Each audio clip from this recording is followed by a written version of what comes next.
Okay guys, pag-usapan natin ang Batang Quiapo.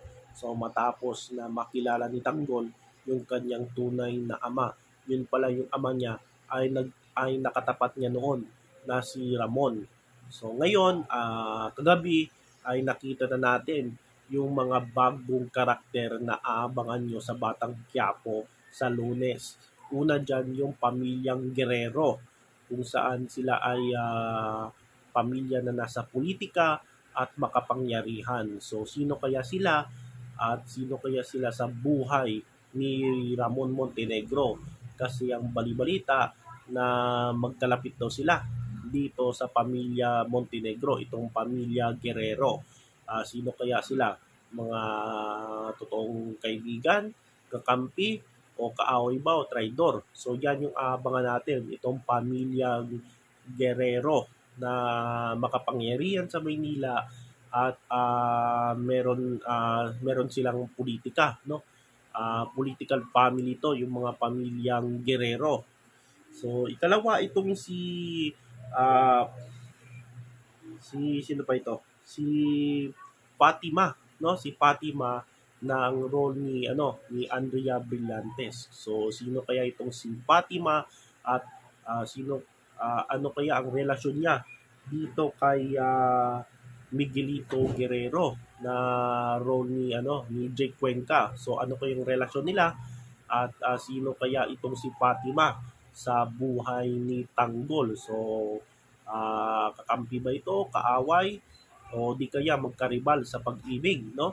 Itong si magkaribal sa pag-ibig na pag-agawan nila ni Miguelito, or di kaya itong si David, itong si uh, Fatima Benito ng role niya dito, ang role ni Andrea Brillantes. So yan yung abangan natin yung ikalawa. Yung katlo ay ang sinabi ni Coco Martin, uh, meron daw darating sa buhay nila Tinding at Marites. Sino kaya ito, no?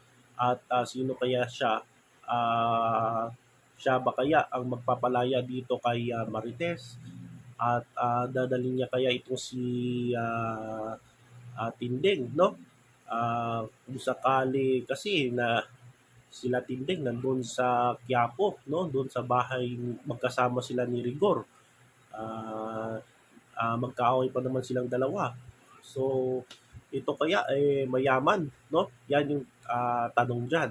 So yan yung mga abangan yung karakter dyan sa Batang Quiapo. At pamilyang Guerrero, itong si Fatima at yung tao na darating sa buhay nila Tinding at Marites.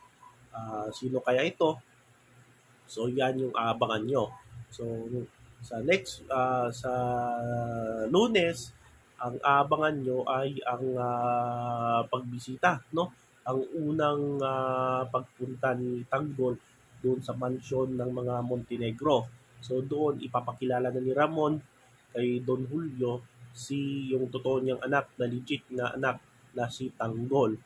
So doon ay matatanggap ba ni Don Julio itong si Tanggol? Of course, tatanggapin niya ito. At ano kaya magiging reaction dito ni Tanggol? So ngayon ay Montenegro na siya. Ang tanong dyan ay tatanggapin kaya ni Tanggol yung negosyo ni Ramon kasi yung negosyo nila doon kila sa grupo nila Divina ay pulburon din.